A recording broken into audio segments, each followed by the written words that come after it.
அடுத்து யாருன்னு ஏற்கனவே முடிவு பண்ணிட்டேன். பலிபீடம், பலியாடு ரெண்டுமே தயாரா இருக்கு.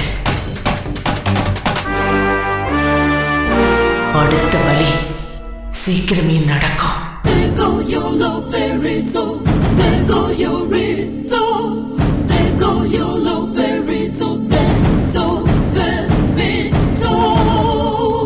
அகாலத்துல செத்து போன 2 ஆத்மாக்கள் உங்க மகனை கொண்டு இருக்கு.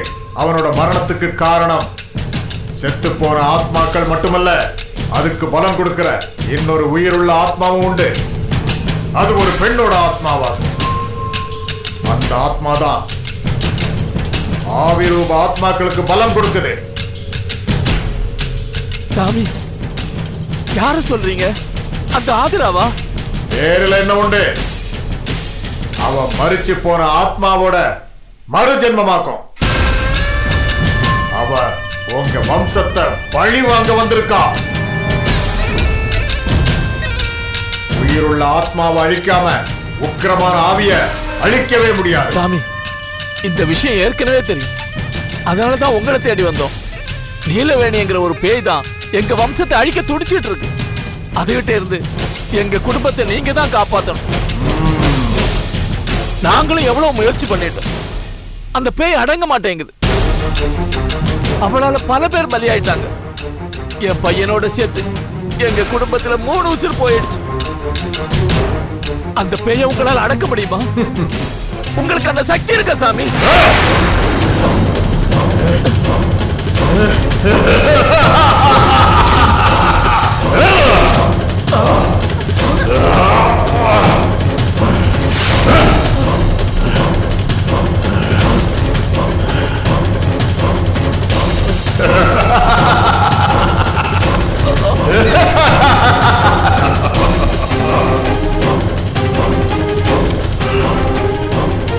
அந்த ஆவியை அடக்க என்னால முடியும்.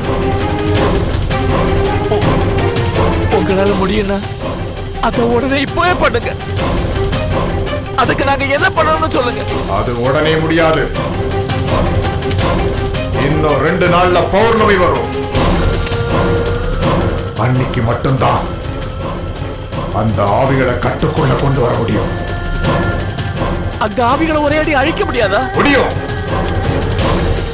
ஆவிகளுக்கு பக்கபலமாயிருக்கிற ஆதிராவை, அந்த உயிருள்ள ஆத்மாவை இந்த சுடுகாட்டுல பலி கொடுக்கணும்.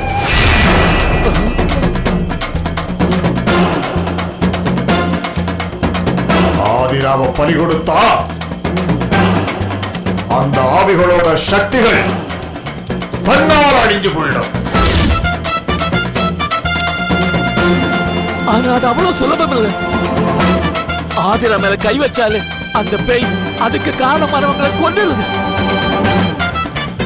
முதல்ல நீலவேணியை அடக்கணும். அதுக்கு ஏதாவது வழி இருக்கா? இருக்கு. இங்க இருக்கிற சுடுகாட்டுல ஒரு வேப்ப மரம் இருக்கு. அது ரொம்ப சக்தி வாய்ந்தது. எப்படிப்பட்ட ஆவியையும் அடக்கக்கூடியது. அந்த மரம் காளியோட அம்சம்.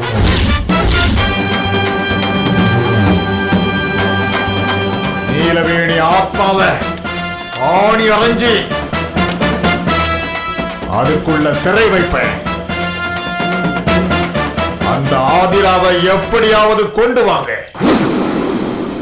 இங்க வச்சு நீலவேணி கண்ணு முன்னாலேயே அவளை நாம பலி கொடுப்போம்.